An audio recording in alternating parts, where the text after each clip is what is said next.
Well, hey, y'all. Thanks for coming to my talk. I've worked in detection and response for about the last decade, and I've made a lot of mistakes, but especially when it comes to metrics. This is the talk I wish I had seen. Today, you'll get three things. You'll get a maturity model that I've been using to describe and measure detection and response capabilities, a framework to guide you to hopefully make much better metrics, and then lots of examples to help give you a starting point. My story with metrics starts on a Monday morning.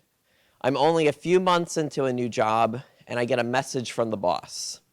And he says that the board of director meeting's coming up, and he's looking for updated program metrics. And you can tell by my response that I'm new to senior leadership.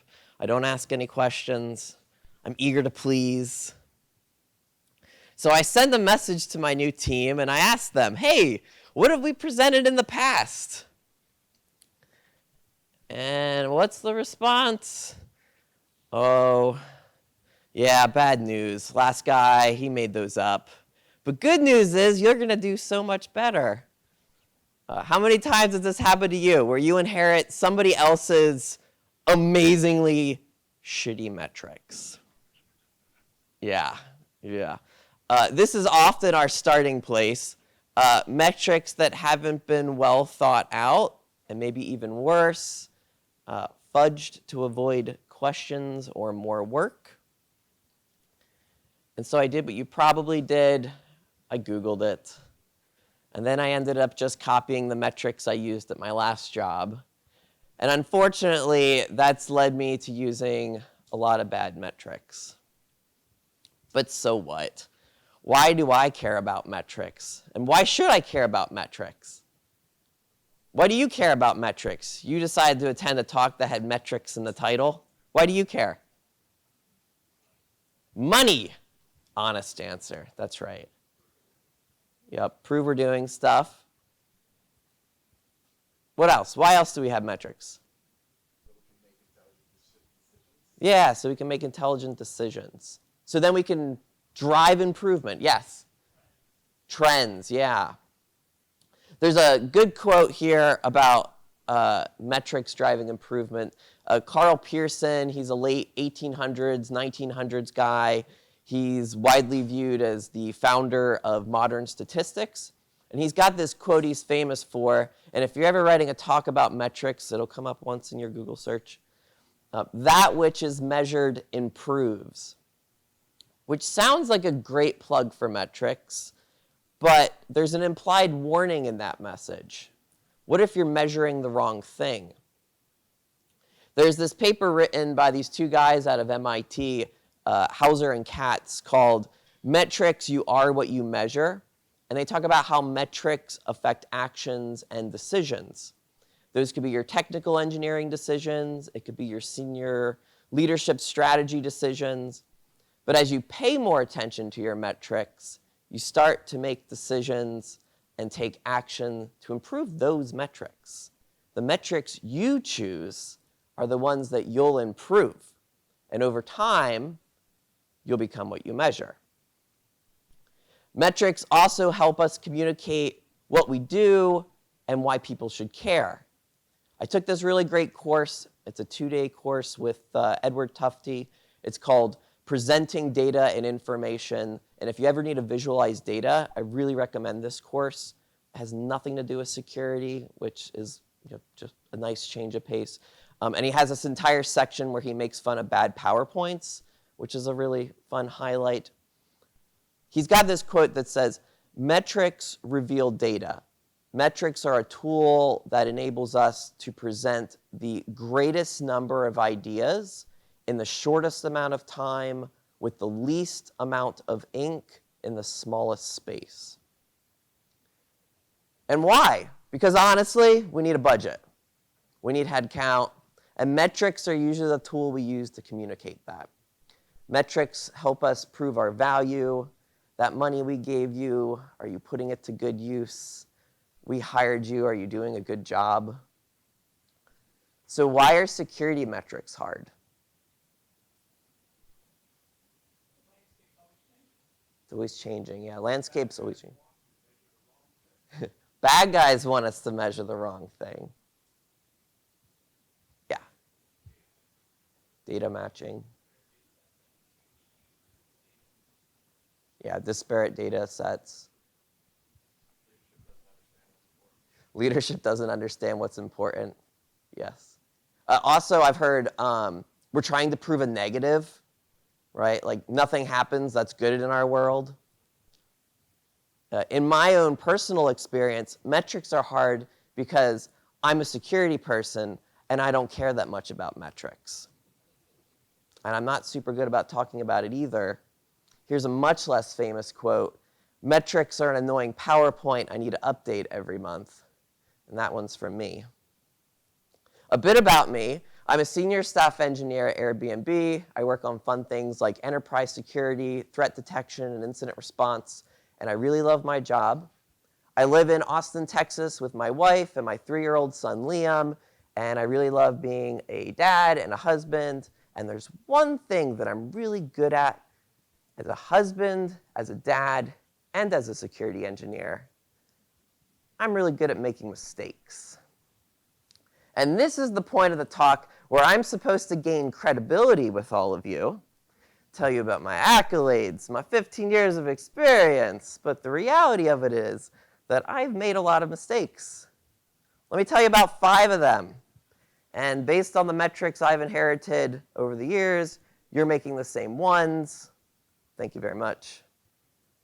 And the first terrible mistake I make is losing sight of the goal. How many of you have worked or do work the alert queue?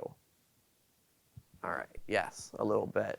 We all kind of dabble in there from time to time. The tired people in the room, that's how you know. And this year marks my 10-year anniversary of being on an operational team and being on call. And it's not for everyone. It can be really tiring. A lot of people burn out. And if you're in a relationship, it certainly causes a lot of strain. But I do really love it. I love investigating alerts. I love the thrill of being the first at an incident. I love the chaos. But for those of us that spend a lot of our time triaging alerts and responding to fires, it can be really easy to lose sight of the goal. So we end up describing our operational work with metrics like this one. And here's a metric that shows the number of security alerts per month. You've seen this metric. You might have this metric today. I might have this metric today. And if we take a closer look, we can see that in the past year, March and April had the most alerts. My boss will probably ask a question about that. And if we keep looking at it, generally speaking, alerts are trending down. Did we do that? And are we more or less secure now? Or in December and January, the new IPS rules came out, and then I turned those off. Alert count has become the heartbeat metric for security operations.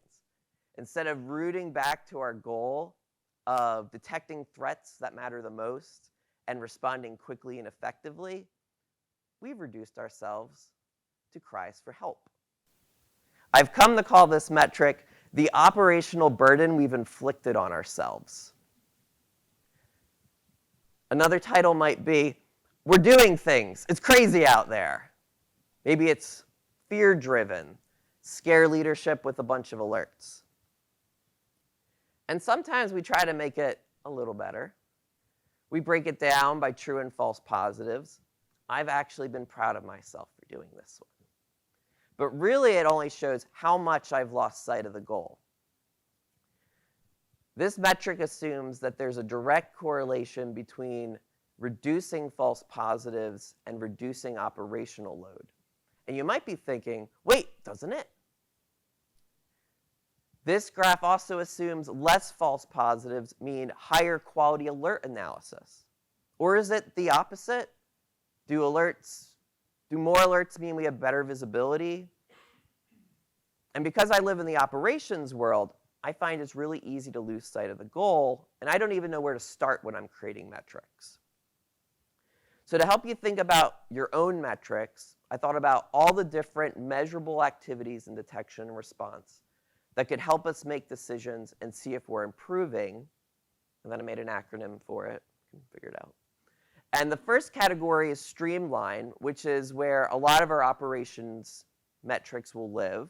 And these are usually focused on efficiency, accuracy, and automation. Awareness is where we take our threat intelligence and turn it into our top threat lists and trends. Vigilance is where we describe our visibility and detection coverage for known threats. Exploration is for the results of our threat hunting and other proactive investigations. And readiness is our measurement of whether we're ready for the next big incident. So when you're thinking about your own metrics, think about which SABER category the metric would fall under, and this could help you tie you back to your goal or your outcome. And to figure out which category a metric should fall under, we can ask, what question does this metric answer? So what question were we trying to answer with this metric?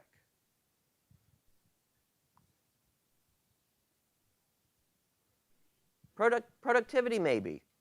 Are false positives taking too much of our time? Do I have enough time to investigate true positives? So how do we control this metric?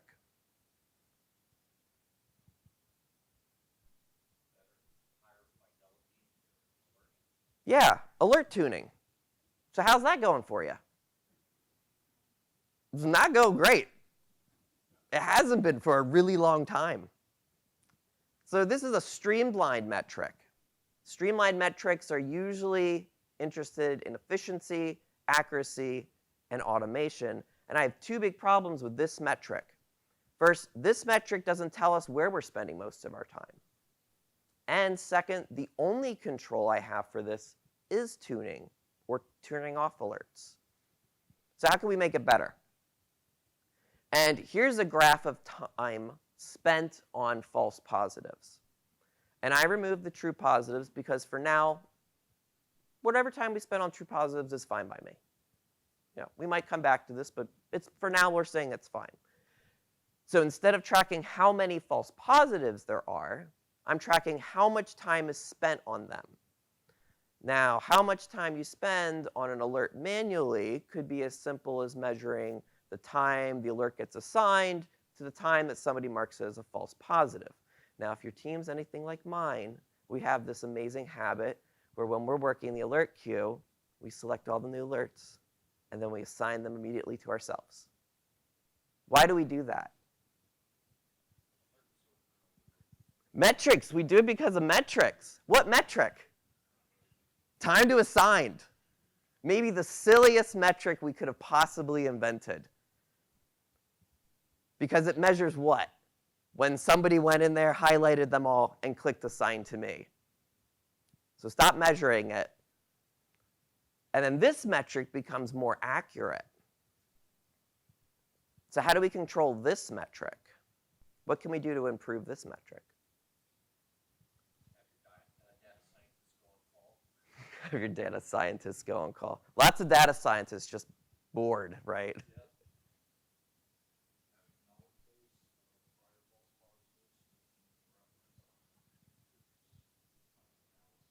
Mm-hmm. Yeah, having a good breakdown understanding of your false positives. Yeah. A baseline understanding of how long. Yeah. Automation. Yeah, automation. And as we get more automation tools, the number of events may not equate to how much time we're spending on false positives. And as you automate, the time you spent manually, you can move that into your automated value. Unless you're adding a lot of sleep statements to your automation, like automation time should essentially be like 0. You could add sleep statements in there that impact different metrics. But by carrying the time you spent manually over to your automated values, you can do something really cool. You can speak to the amount of human hours your automation is saving you. Because a lot of times, we're not that motivated to automate. because it doesn't impact the metrics that we're showing today. So now we're not just incentivized to tune our alerts, but we're incentivized to find where is the most manual time being spent so we can move that over to automated. Second mistake. Second mistake is using quantities that lack controls, or more simply said, measuring the things you can't change. Mean time to recover is a classic incident response metric. It'll be in your Google search.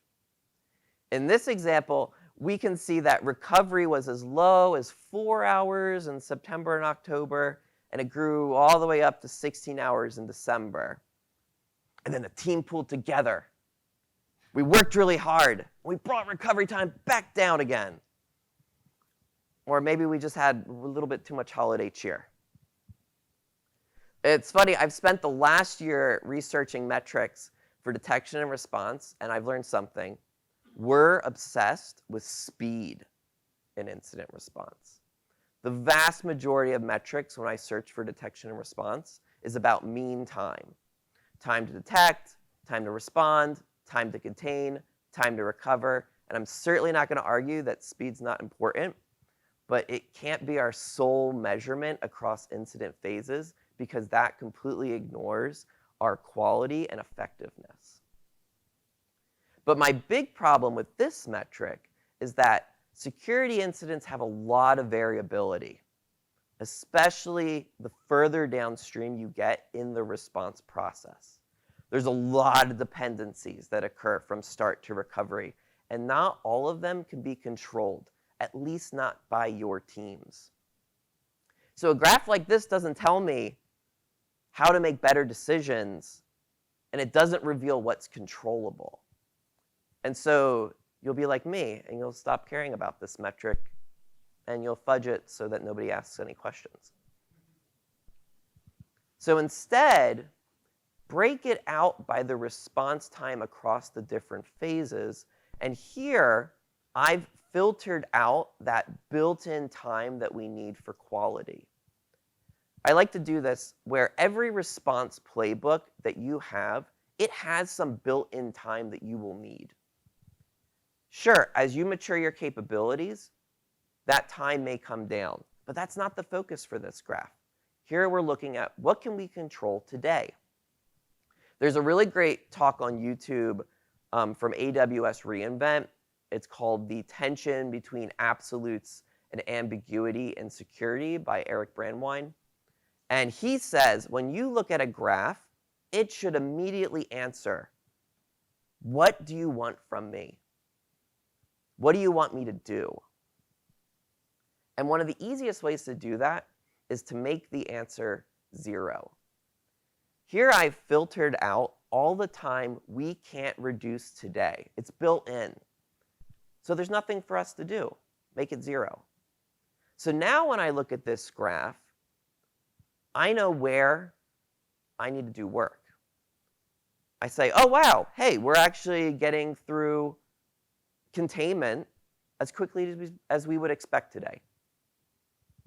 But after containment, everything past that gets a little harder. And maybe that's because there is a lot more variability, more teams involved, there's more coordination. So we can think about what can I control here, and what else might I need to filter out in this phase? So then you can actually focus on the things you can control. Mistake number 3, thinking proxy metrics are bad. Or in simpler terms, thinking like an engineer when it comes to metrics and building something amazing and beautiful with just these vast, detailed data pipelines so you can build this amazing metric, when the reality of it is you should have just taken samples and just built something that was good enough. Here's a great example. 8 years ago, my team and I determined that we wanted to see what our MITRE attack coverage was so we could determine what types of activities we could see and not see. And this was before MITRE attack coverage was like really cool and every vendor did it. Side note, I saw a great tweet the other day, and it said, we need to do a better job at mocking vendors that claim 100% MITRE ATT&CK coverage. For many reasons, but first being that I see the carnage that 100% coverage brings, and hint, it's alert fatigue like you wouldn't believe. So we decided, hey, we're going to build tests across all of MITRE ATT&CK. And then we figured out, oh, actually, we don't need just one test for every technique. We need a lot of tests because every technique, a lot of different ways and variability. Oh, and then we have Mac, Windows, and Linux, and different versions of Windows. And so we spent all this time building tests across the entire attack framework. It took us years. And it's cool. But at the end of the day, all we really wanted to know was, where do we prioritize our detection building? What detections do we need that we don't have today? And MITRE ATT&CK is great, but it doesn't answer that for you. So do this instead. Rather than trying to measure your detection coverage across all of attack, start by thinking about, what's the top 5 threats I care about the most? Don't overthink it. Look at your external threat intel and think about the industry you're in, what type of environment you have. Then look at your incident trends. What kinds of incidents are reoccurring? And then link those back to your organization's risks. What would be a really bad day for your company? What data, if exfiltrated, would make your chief legal officer just weep? And then, once you've got your top 5, prioritize your detection development from there. So we like to workshop these as a team where everyone takes one of the top threats, and then we'll use attack to derive what are the techniques and sub-techniques for that threat. And then we come up with all the different very environment-specific ways that we could simulate those techniques. So if data exfiltration's in your top 5, we would write these purple tests for how will we simulate that. And then as you write your tests and your detections, you will slowly, over time, build yourself a prioritized attack coverage map, but without all the alert fatigue and having a super costly metric. Mistake number 4, not adjusting to the altitude. And as someone who has floated between management and individual contributor, I'm very guilty of this one. How many of you have tried to explain all the different attack phases to a board of directors? I have, sure. Why not? Let's do it. I think detection coverage is actually one of our better new metrics we've come up with. But wow, we've done a bad job at explaining it at the leadership level. I have seen one of those MITRE ATT&CK heat maps just slapped into a board of directors deck as if it meant anything to them. So we need metrics at every altitude. The higher the altitude, the less it will become about detection and response and more about the impact to the business. It's helpful to think about it like a pyramid. At the top of your pyramid are your North Star metrics. How long does it take us to detect a threat? And then how long does it take us to get back to business as usual? And under that top layer is our coverage and effectiveness. Can we detect top threats to the business? Do we have playbooks for those most critical response scenarios? Do we have visibility? And then under that layer, how well do our tools perform? How much time do we spend trying to figure out what logs we need to search? And then how long does it take for us to search them? And organizing your metrics in a pyramid can help you connect those lower layers to your top layer and also speak at the altitude that's appropriate to your audience. And finally, mistake number 5, asking why instead of how. And my natural inclination is to ask why. Why didn't we detect that malware sooner? Why am I still missing those firewall logs from the staging environment? And as a dad, I have a lot of why questions. Why did we bring the car seat when we only took one taxi ride the entire trip? why did we need 4 suitcases? Why didn't we bring the stroller? Why can't Liam walk by himself? But in all of these examples, why is not helping. So instead, I've learned to move straight to the how and figure out what actually needs to be done. And often, answering how allows you to identify the underlying problems much faster and with a much more positive perspective, especially for your spouse, coworker.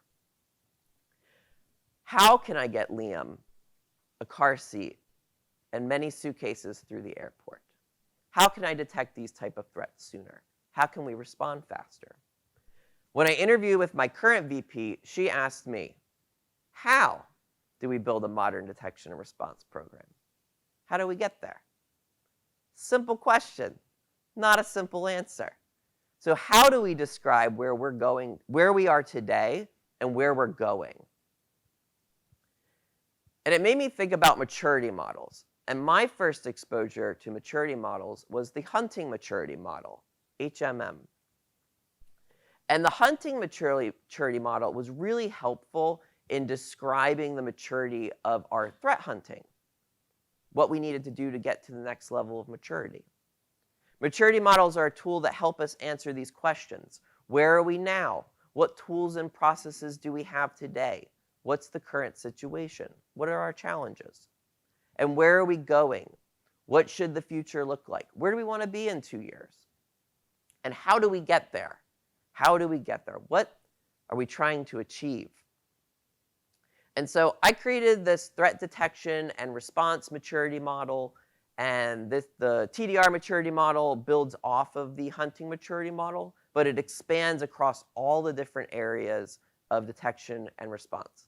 And there's a lot to it, so I'll give you a link at the end that'll give you the full maturity model with all the descriptions. But here are the pillars of the TDR maturity model. And the first is observability, and it's the foundation that we build our detection and response capabilities. It's having the tools and logs that give us the visibility into our entities and user activity, and then enriching it so we can contextualize the data and search it quickly. The second pillar is proactive threat detection, where we focus on collecting threat intel so we can prioritize detections we build and buy and the hunts we perform. And the third, rapid response, where we prepare by having complete playbooks, enrichments, and automations so we can move from triage to analysis as quickly and effectively as possible. And then we use these pillars and these 14 capabilities to describe and measure where you are today and where you want to go next. And the first question we need to answer is, where are we today? So for each capability in the framework, you'll rate the maturity across 4 different areas: process, tool, docs, and testing. And you'll rate each of those from initial all the way up to leading. And within the framework, I've provided general guidance on how to rate the maturity of each area or specific to each capability. So for example, if we rate our detection engine capability and think about the processes we have, do we have a process for creating a detection that looks at first-time occurrences? Do we have a process that defines the most optimal way to find thresholds? And then we rate our tools. Are our detections centralized and managed? And then documentation. That's right, I put documentation in there. Or in my case, and most of my life, the lack of documentation. And finally, there's testing, and because none of us test any portion of our detection engine, I've gone ahead and given us a rating of initial. You're welcome. And as you go through the capabilities and rate them, I find it's really helpful to do these alone, write down your readings for each of the ratings, and then, as a team, rate all 14 capabilities as a group. Because once everyone starts talking about these capabilities, you might hear things that change your mind or confirm your own rating. And then once you have agreements on all of your different capabilities, you can then use that to calculate what your current maturity is. And here's an example of how you could use this model to visualize your current program's maturity. And then you can describe your projects and initiatives and map those to where your maturity is today and how those initiatives and projects move the bar. So you have a comparison between the beginning of the year and the end of the year. And I like using this tool at the leadership level because it's a simple message that has a lot of good underlying details to back it up. But I also like to use it because it really shows the impact of your individual contributors' work. As an engineer, there's nothing more satisfying than knowing that the project you're working on has real impact to the overall maturity of the program. So now with this maturity model, you have a way to describe where you are today and what your plan is to get to a next level of target maturity. But as you do that work, you'll need metrics that show the results. Are you getting better? Are we still on track? Do we need to adjust our strategy? And so extending that SABER framework comes in, and for each metric you create, you'll put it into this structure here. You want to avoid mistake number 1, losing sight of the goal. So ask, what question does this metric answer? What outcome are we looking to achieve? And then what category? Streamlined, awareness, vigilance, exploration, and readiness. So then you can tie that back to your outcome more easily. And then connect that question to the top of our pyramid, right? What is the outcome? What is the goal of measuring this metric? How does it change the outcome of our North Star metric? And then avoid mistake number 2, using quantities that lack controls. Make sure that it's a metric you can actually control. And don't forget to make it 0. Filter out what you can't control today so that when you look at the metric, you know exactly what it's telling you to do. And then if you do have control of the metric, what risks could this measurement reward? I was talking to a buddy of mine, and he runs one of those really big SOCs, you know, the ones with like the big monitors on the wall and the pew-pew maps going back and forth. They still call it the pew-pew map, right? Okay, shaking heads, yes. Okay. And we were talking about metrics, and he was talking about the time to analyze metric. And it was one of their biggest pain points at this SOC. Overall analysis was taking way longer than they had expected. So they brought the metric up to the team. They said, hey, analyze. We got to bring it down. It's way too big. It's taking way too long. So guess what? You won't believe it. It went down. And guess what else went down? Quality of analysis. And guess what went up? True positives missed. So when you introduce a new metric, think about what potentially risky behavior it could be rewarding. It might not be a bad metric, but you might want to think about what companion metrics need to go along with it. Because remember, you become what you measure. Then there's metric expiration. When is this metric not needed anymore? When our only lever was alert tuning, it might have made more sense to track the number of false positives. But now, as we have much more automation tooling, maybe it's time that we expire alert count metrics, or at least remove them from our leadership decks. The next 3 data fields are data requirements, effort, and cost, or simply how much data does the metric require? How much new effort are we going to need to improve this metric? Because guess what? When you create a new metric, it doesn't immediately mean that people are just going to like magically appear to help you improve that metric. And then how much time, how much will it cost to collect this metric? Don't come away from this talk saying, Allyn said that we should spend all our time on metrics. First of all, no one will like you, and I don't want that coming back to me. But remember, mistake number 3, thinking proxy metrics were bad. Testing 100% across the TAC framework sounds really great, but you might not need to. And anytime I talk about metrics, the question comes up of, so how do I change the bad metrics that I'm presenting today especially when my audience is leadership. And I get it. Change is hard. Leadership doesn't like surprises. And they often have expectations that you'll be updating last month's slide deck. So for some, it might take time to transition, but I have a tip that works well for me. Changing your metrics is like a cold plunge. Here, I have convinced my friend and still friend Dexter, much to the delight of my toddler here, to get into near freezing water.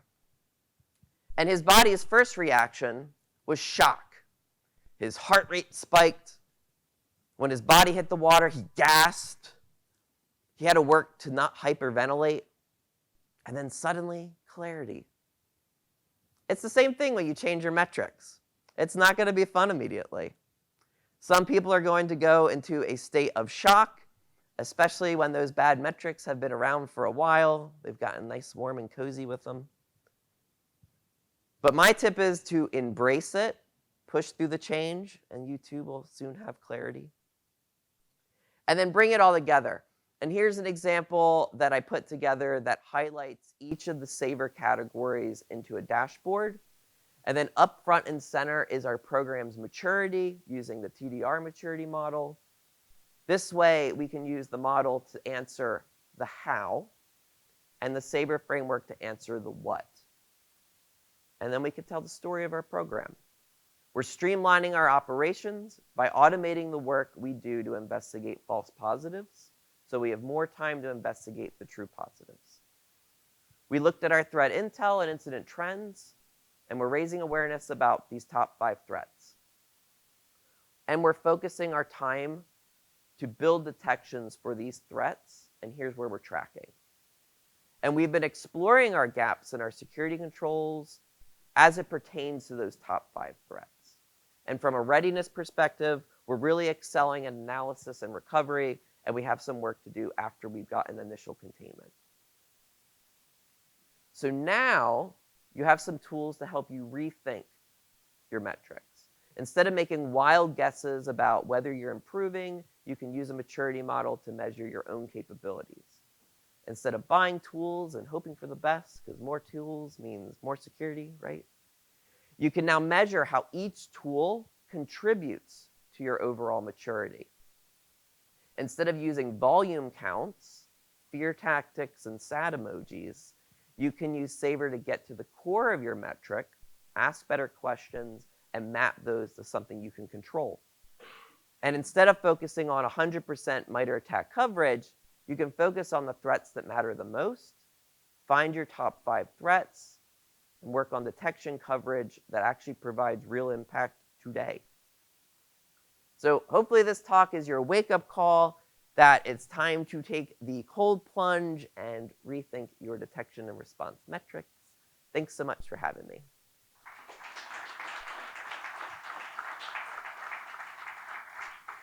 And this is my links. I've got my LinkedIn, Twitter stuff there, and there's a copy of the slide deck with additional content. And then there's a link for the full detection response maturity model. I also write a very infrequent newsletter called Meowward. It has an adorable cat that people love, and the security info is decent. So anyway, I've got time for 1 or 2 questions, so we can do that now. Yes?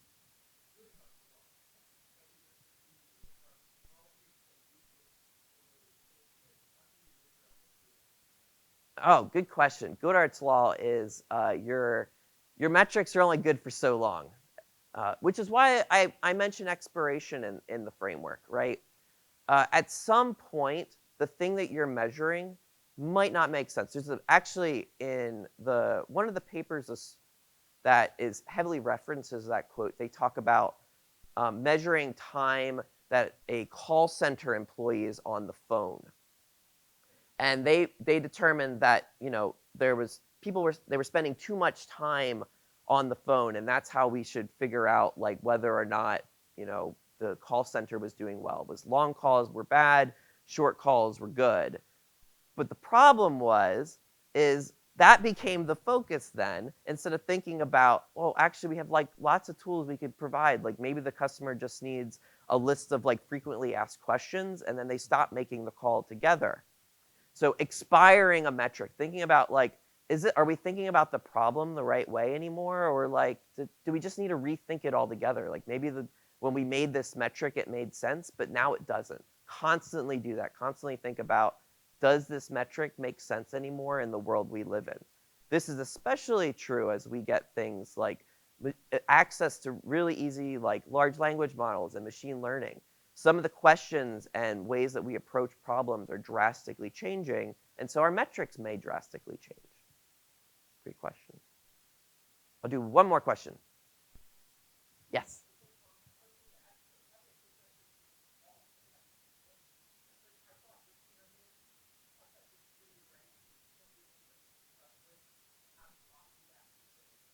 Yeah. Yeah.